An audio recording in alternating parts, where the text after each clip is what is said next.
sa inyo. God bless all po sa nanonood dyan kay Apo Andy. At pasensya na kayo kung hindi ako nakaka-upload ng video kasi yung mga nagsusubscribe sa akin dyan at nanonood.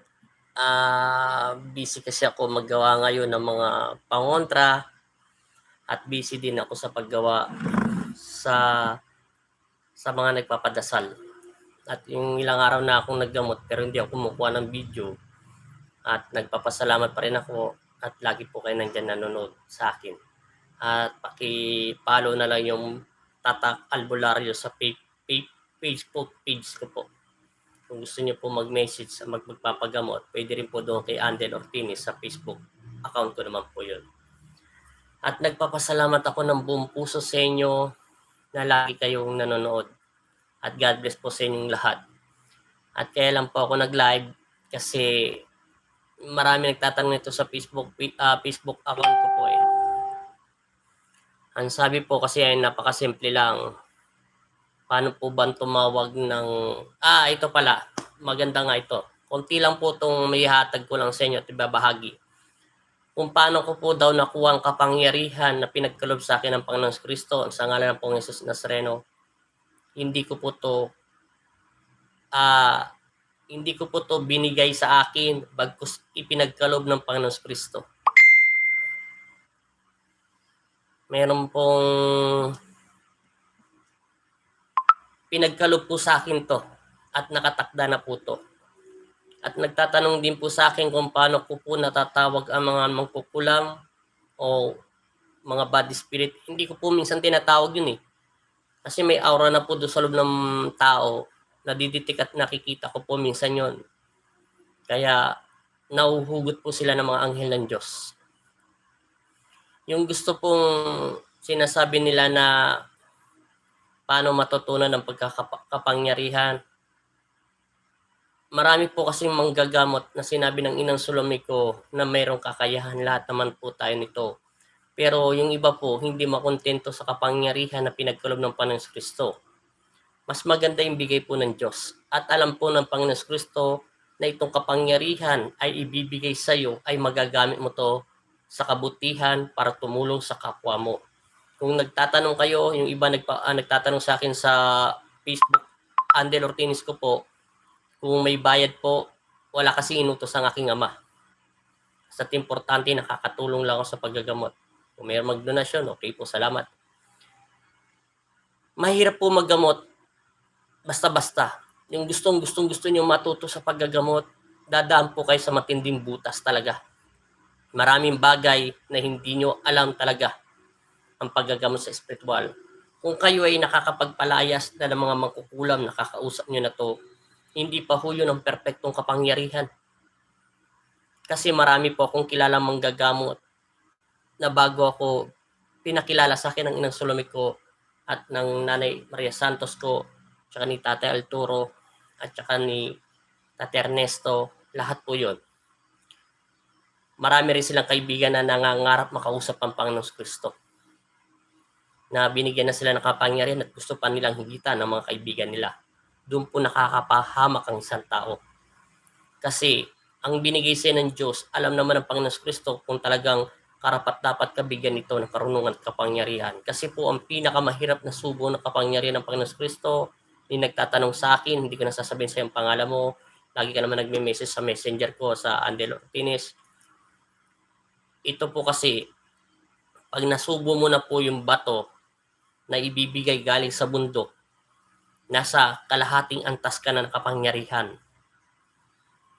Una kasi, itinuturo ng isang manggagamot na talagang batikan o talagang sinauna. Salamat po Ate Banban, Sir Bantas. Mega shoutout sa Saudi. Yung unang basic po ng kapangyarihan na tinuturo ay pagtatawas. Akala nyo po ba yung pagtatawas ay hindi importante sa paggagamot sa mga tao? Kasi meron pong sinasabi ang isang tao ay may angkan na kalalahing mangkukulam, manguusog. Hindi pa ho yun siya kinukulam. Pagkos nauusog lang siya, natatawag lang po siya kung bakit niya nausog. O pwede po yun, nagagawa ko po yun minsan pero hindi ko na yun sinasabi sa mga tao na nakakausap po. Kasi importante po talagang tawas sa tao, number 1. Paghihilot, importante din yan sa ugat. Minsan kasi ang ugat hindi nakukuha sa ah, spiritual. Kasi physical na sakit ng tao yun. Pangalawa, importante po yan. Napaka-importante po sa tao yan. Paano ayusin ang mga ugat ng tao. Kasi sakit na ng tao yan dahil mga malamig. Pinaka-importante din po yan. Kasi yung tinuruan ako ng inang Salome ko, natatandaan ko at ni Tate Ernesto, ang sabi niya sa akin, dumaan muna ako sa paghihilot. Na perfect ko ang paghihilot pero hindi pa ako kasing husay nila. Inakyat ko agad ang aking sarili dahil matigas ang ulo ko. Nagtawas ako. Yung nagtawas ako, 1 buwan akong pumayat. Kasi ang pagtatawas po ay delikado. Hindi po to larong biro ang pagtatawas. Marami nagtatawas na pumapayat at nagkakasakit ng dahil sa matigas nilang ulo. Katulad ko rin. Kasi tumatawag ka ng spiritual. Kung paano po yung tinatawas yun ay siya'y kinukulam, inaanilya ng masasamang espiritu, papatayin ka na ng kalaban mo at hindi mo to nararamdaman. Pag natutunan mo magtawas, napakagaling niya po yun. Paghihilot, pagtatawas, at pangatlo po, yung sinasabing pakiramdaman. Kahit wala kang mga mata o bulag ka man, mararamdaman mo at sa pang-amoy. Kailangan mapag-aralan mo yun. Pag napag-aralan mo yung tatlo, napakataas na ng antas na kapangyarihan mo. Malalaman mo kung nagsisinungaling ang isang tao. Nadidetect ng puso natin yon ng isang manggagamot na binigyan. Ngayon, kung gusto mo talaga makakagamot ng pagkukulam, dadaan ka muna dyan. Pag nalagpasan mo yan, unti-unti tumataas ang baitang mo. Alam ng Panginoon Kristo na ikaw ay binabasbasan niya at dadagdagan ulit ang kapangyarihan mo. Padadala ka niya sa lahat ng simbahan. Dadaanin ka niya sa panaginip, sa pangitain. Pumunta ka dito sa bundok nito, pumunta ka doon sa bundok na yon, meron ka doon makikilala. Totoo yun. Dahil ganun din ang ginawa sa akin ng Panginoon Kristo. Kahit may nagtuturo na sa akin, pinapunta niya pa rin ako sa bundok. Merong pumasok sa loob ng katawan ko na hindi ko maintindihan. At bigla akong nainitan na hindi ko mawari. Na sobrang apoy ang katawan ko. Kahit alas 12 ng hating gabi, alauna, ang init pa ng katawan ko. Pag nalagpasan nyo po yun, meron pa ulit kayong dadaan ng pagsubok. Ika-4. Marami. Hindi mo basta-basta makukuha ang spiritual dahil sasabog ang katawan mo. Pag ikaw ay matigas ang ulo mo, doon po yun nababaliw ang mga manggagamot na kahit naman na hindi totoo ay nagiging totoo. Dahil bakit kamo?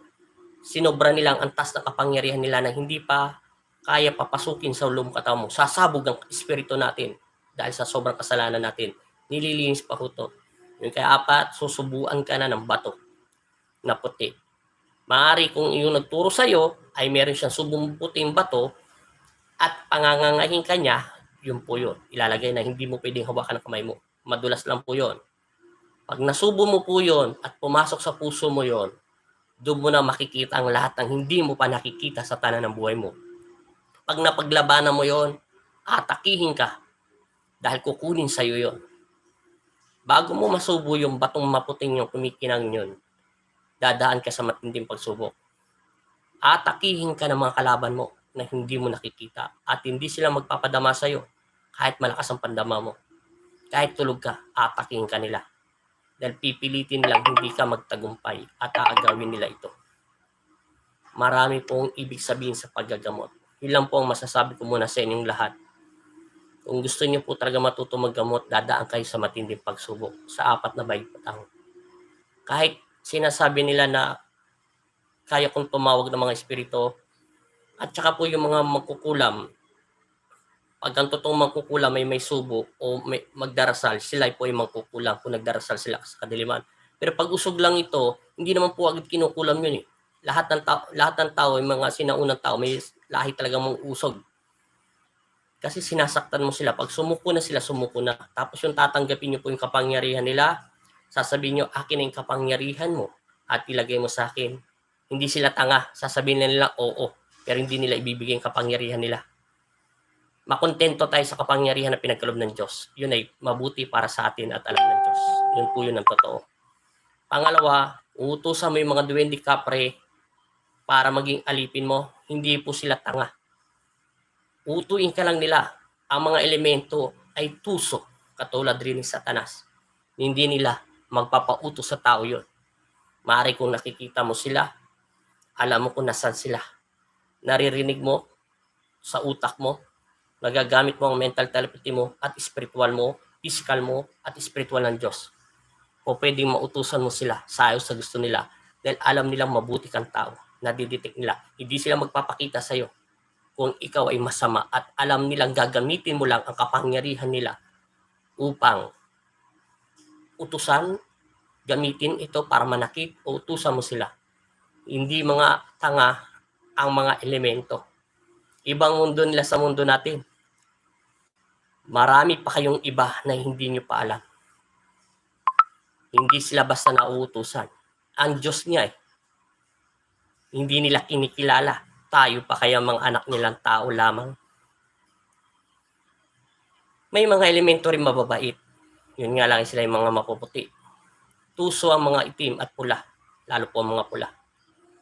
Sila ay mga tuso. Ilan po mapapayo ko. Kung gusto nyo kunin at nagtatanong sa inyo kung bakit kukunin ang kapangyarihan ng isang mangkukulam, hayaan nyo po silang kunin ang kapangyarihan ng mangkukulam. Di magkakaroon ng dumi ang puso nila. Ang kapangyarihan ng Diyos ay malinis po. Hindi to pwedeng haluan ng mga elemento. Kung maaari ang Panginoon Kristo ay nagbigay sa inyo dahil hindi elemento yon. Pinapunta ka niya sa bundok. Dahil ikaw lang makakakita at kayo lang magkikita ang dalawa. Hindi mo pwedeng kunin ang kapangyarihan ng mga mangkukulam. Marami na akong hinawakan ng mga mangkukulam na taga City Horse, taga Basamar, naging pinagbago sila ng Panginoon Kristo. Kung kukunin ko lang kapangyarihan nila, meron akong kilalang magaling mangkukulam sa buong mundo. Sa Samar siya nakatira. Hindi siya nagpapakilala sa mga tao sa bundok lang. Ang sabi lang ng Diyos sa akin, ang sabi niya sa akin, tuturuan kita at ibibigay ko sa iyo lahat ng kapangyarihan ko. Kung ikaw ay alagad ng Diyos, uunahan ka na ng Diyos bago pa lang ito sabihin. Sinabihan ako ng Panginoon Kristo yon. Huwag mo nang tanggapin ang kapangyarihan niya. Hindi ka pa ba nakukontento sa aking kapangyarihan na pinagkaloob sa iyo? Hindi mo pa kayang gamitin ang lahat ng kapangyarihan mo na ipinagkaloob ko sa iyo. Dahil ikaw ay bata pa.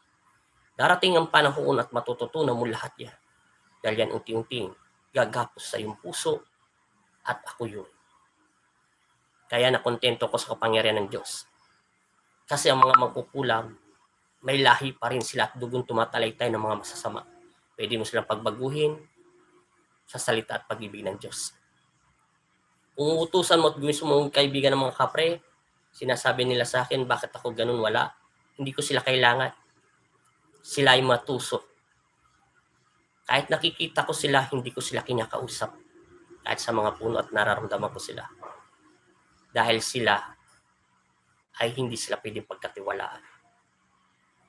Kung ang mga tao ay may tuso din sa kanila. Good morning.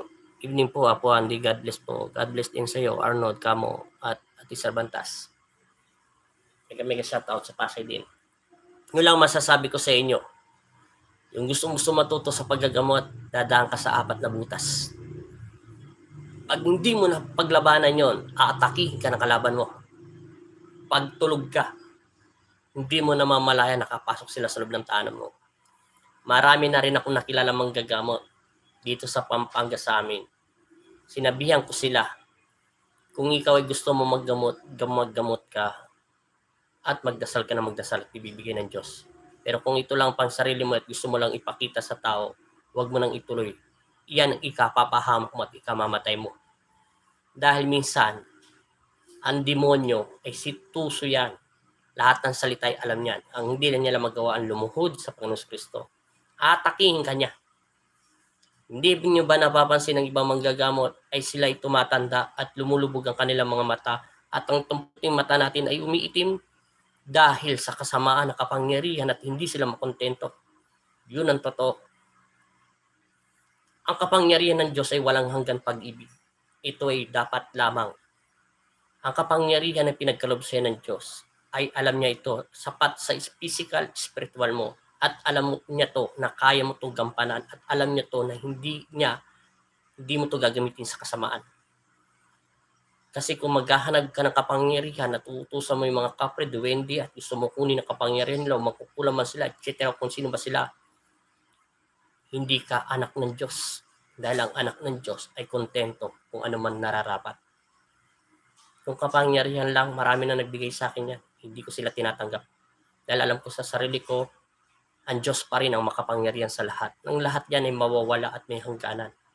Pero ang pag-ibig ng Diyos ay walang hangganan. Ilang po yun ang sinabi ko sa mga nagsasabi sa akin sa sa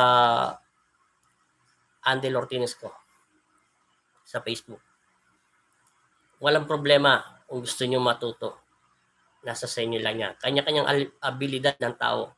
Bakit nakakagamot ka na ng kulam, mag-isip mo, kaya mo na, hindi mo pa kaya. Dahil nag-uumpisa ka pa lang. Hindi mo pa nakakalaban ng totoong si Satanas. Maraming Satanas. At hindi mo pa rin nakakalaban yung may karit. Pag yun na nakita mo ng mata mo, malakas ka na. Pag hindi mo siya nalabanan, sa tingin na tumurap ang mga mata mo, o nakaramdam ka ng takot kahit katiting, humanda ka. Hindi mo mamalaya na sa likod mo na siya o nasa tagiliran mo na siya. Kakaliwitin ang leg mo. Susugatan niya katawan mo at papasukin ka ng ahas. Kailangan mo maditik ito na walang takot. Maraming manggagamot sa buong mundo na ako'y kilala mo rin na sila'y tumatanda at pumapayat, nagkakasakit at hindi nila kayang gamutin ang kanilang sarili. Dahil bakit kamo, hindi sila nakontento sa kapangyarihan ng aking Ama sa langit. Pagkus dapat ang kapangyarihan ng aking Ama ay dapat ito ay ilabong mo. Ibinigay ito sa ng Diyos dahil alam niya may matakat isip at puso. Ito ay karapat dapat. Magagawa mong lahat ng gusto mo kung ito ay gagamitin mo sa mabuti. Ang mga mata niya ay pagkakalob niya. Ang kanyang utak ay pagkakalob niya. Ang kanyang bibig at salita ay magiging kasing lakas din ng bibig mo. Ang puso mo ay kasing liwanag din niya. Doon mo matatalo si Satanas dahil hindi makikita ni Satanas ang kahinaan mo kahit ang mga mangkukulam. Hindi lahat ang mangkukulam ay mangkukulam. Sila ay mga usog lang.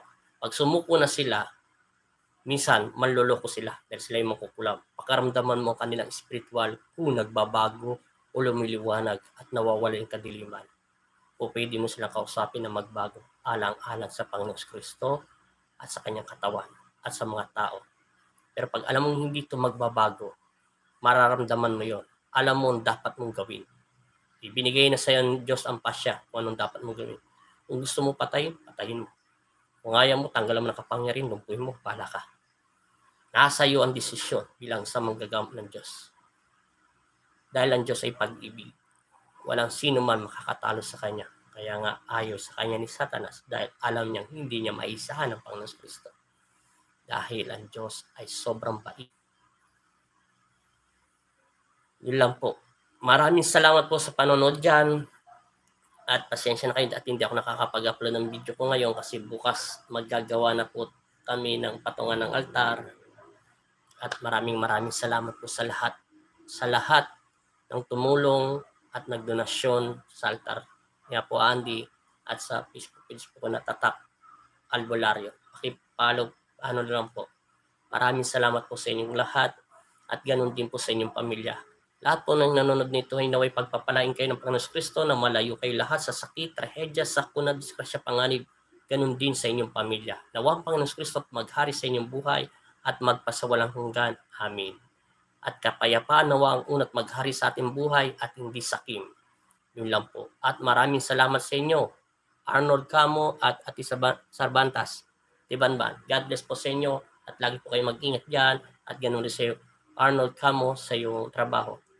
Naway makinig ka sa akin, Arnold, na ikaw ay ginamot ng aking Ama, hindi ako naggamot sa iyo.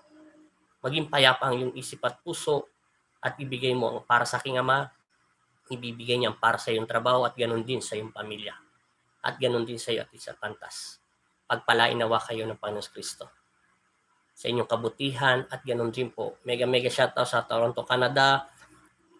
Kay Ati Christina Malong, kay Ati Banban, kay Arnold Camo, taga Pasay, saka taga Maynila, Bulacan. Mega shoutout din po dyan. Hello po, watching po Macau, taga Mitch Cortez. Mega shoutout din po sa inyo. Mitch Cortez. Mega shoutout po sa inyo sa Macau. God bless po sa inyong pamilya. At pasensya na po kayo na konti lang itong ibablog ko kasi bukas po maggagawa po na po kami ng sa patungan ng altar. At pagpalain nawa kayo ng Panginoon. Ito lang po ang huli kong sasabihin sa inyo. Huwag po kayo basta-basta maniniwala. Ganon din sa akin bilang instrumento ng Diyos. Una pa rin ng Diyos Ama sa langit na naglikha sa atin at inibig niya tayo at hindi siya nagtanim ng galit sa atin. O tungkulin namin mga manggagamot na lipunin ng mga demonyo, pero tulungan nyo rin po kami para sa inyong sarili. Yun lang po. Thank you po. God bless. Welcome po ate. You're welcome to family po nyo. Yun lang po mapapayo ko sa inyo. Magtiwala lang kayo sa Panginoon Kristo. Tandaan nyo, ang kapangyarihan ng Diyos ay nasa ating lahat. Hindi lang natin ito magamit dahil sa ating kasamaan. Huwag niyo pong tanggapin ang kapangyarihan ng kadiliman at huwag po tayo magtanim ng galit at huwag po tayo basta-basta kumitil ng buhay. Lahat ng tao ay pwede magbago. Mararamdaman mo naman yon dahil kung ikaw ay binasbasan ng Diyos ang isang tao o magkukulam, demonyo ay hindi magbabago. Nasa iyo ang desisyon. Alam mo ang dapat mong gawin dahil tinuro ng Diyos yun. Pag hindi nagbago ang isang demonyo dahil hindi naman magbabago, anong dapat gawin? Sinabi ng Panginoon Kristo, simple lang. Tawagin mo ako at ako ang lulusaw sa kanya at ibalik kung saan man siya nararapat. Pag ang mga magkukulam at nararamdaman ng puso mo at nagsisinungaling siya, anong dapat mong gawin? Tanggalan ang kapangyarihan at ibalik sa kanyang mga sakit upang malaman niya ang kamalian niya. Para matuto siyang humingi ng kapatawaran sa ating Ama at ibabalik naman ang kanyang maayos na buhay para sa kanyang pamilya. Pero pag hindi siya sumuko, doon na siya atakin ni Satanas. Bibigyan na siya ng maraming sakit. At hindi rin po lahat. Ayoko na po magsalita ng ganito. Pangit po to kasi, pero ito lang mapapayo ko sa inyo. Nawa maghari sa ating buhay, kapayapaan at pag-ibig ng Diyos. Wala na pong iba. Maraming salamat po sa inyo. Pagpalain nawa tayo ng Panginoon Kristo sa ngalan ng Poong Jesus Nazareno. Amen. Maraming salamat po at God bless po sa inyong lahat.